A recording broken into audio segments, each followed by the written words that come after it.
Hi friend, this is Vaibhav Kumniskar. Welcome to our YouTube channel Pharma Knowledge. Today I am very excited because today is my favorite topic is the validation and qualification. Okay, so today's topic is the how to prepare for the validation and qualification interview. Part 1 is the process validation. So first question is the what is the process validation? Process validation is nothing but it is the evaluation, collection and evaluation of data from the product throughout the product life cycle, and it gives the scientific evidence.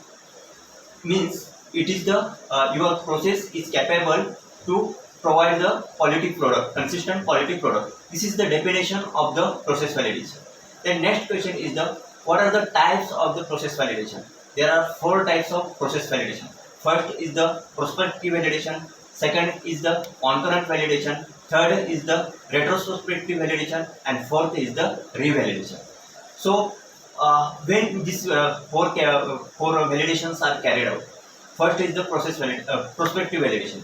Prospective validation is carried out during the development stage. Then second is the concurrent validation. Concurrent validation is carried out during the commercialization of product. Then next is the retrospective validation. This is carried out based on the historical data of the product.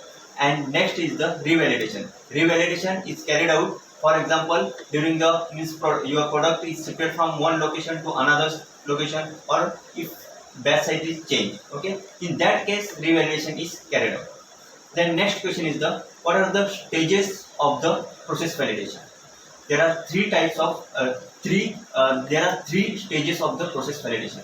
First is the process design, then next is the process qualification, and third is the CPV, means continuous process verification. Okay, this is the three stages of the process validation. The next question is the what are the CPP and what is the CQA? CPP is nothing but the critical process parameter, and CQA is nothing but the critical quality attributes. So next question is the give example of CPP and the CQA. I will give the example of the OSD formulation. Okay, for example, during the if you are manufacturing the tablet formulation and stage is the granulation. Suppose take one example of the granulation stage. Okay, in that granulation stage, the CPP is the suppose mixing time, then blending time. This is the CPP. And what is the CQA? CQA is the LOD, loss on drying, then blend uniformity. This is the CQA. This is the example of the CPP and CQA. So your interviewer may be asked for the CPP of the compression, then coating. Okay, so this is the probable chances to ask the question. Then next is the how the process validation is carried out. I will give the giving the example of the OSD formulation. Suppose in case of granulation, major stage is the BU sampling, means blend uniformity sampling, as well as the critical process parameters monitoring, means like the inlet temperature, outlet temperature, then CQA like the LODs. Okay, these are the parameters. Then next is the compression stage. During the compression stage, different challenges are carried out. Means speed challenges, machine speed challenges, then hardness challenges, then hopper level challenges. These are the challenges are carried out. And suppose if products having the coating, then during coating stage, different parameters are monitored. Means inlet temperature, then exhaust temperature, then bed to gun distance. Okay, this I given this example. Okay, likewise, these different parameters are monitored, as well as the different parameters are checked. Means like the DT, friability, then weight variations. These are the different parameters are checked during the validation. Okay.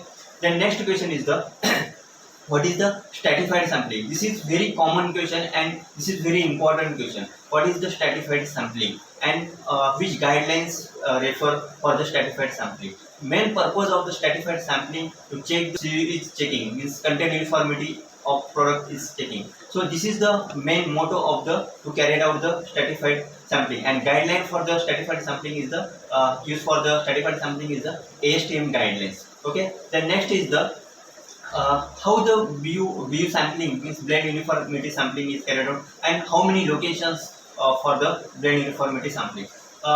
This blend uniformity sampling is carried out basically for the 10 location. It's maybe vary from the depend upon the blender. It's maybe 20 location. It's maybe 10 location. Okay, so this is the blend uniformity sampling. The next question is the this is a very common question and most probability asked question is how the parameters your process parameters are impacting on your product or on your process. For example, take one example of the compression force. How the compression force is impacting on your parameter. Suppose if your compression force is high, then your this compression force is impacting on your dt as well as your dissolution as well as your bioavailability. This is the correlation between the different parameters. So this correlation you should know. I given the example of compression force, but it is maybe vary means different parameters. You may be asked how the LOD is impacting on your process. Okay, likewise different parameters maybe chances of different parameters asking for, in your interview. The next question is the given one example means given you are given one task for the suppose change in batch size. Suppose change in batch size, and in that case you require the process validation. So in that case, yes, it is required to perform the process validation. Then next is the what are the different BCS classification? Means class 1, class 2, class 3, class 4. Then next question is the what is the content of the process validation protocol? Basic content of the process validation protocol is the objective, their responsibilities, then the sampling and testing plan, then the report approval or protocol approval. This is the very basic content of the process validation protocol. Then next question is the what is the criteria for the BU and CU? This blend uniformity and content uniformity. Okay, this is very common questions asked in your interview. The next question is the how to calculate the blender occupancy. For occupancy to calculate the occupancy of the blender having one formula. So this formula is you should know how to calculate the blender occupancy. So next question is the what are the different guidelines used for the process validation, like the WHO, then EU guidelines, then ASTM guidelines. Okay, these ISO guidelines. These are the different guidelines are used for the process validation. This should be known. So this is regarding the process validation.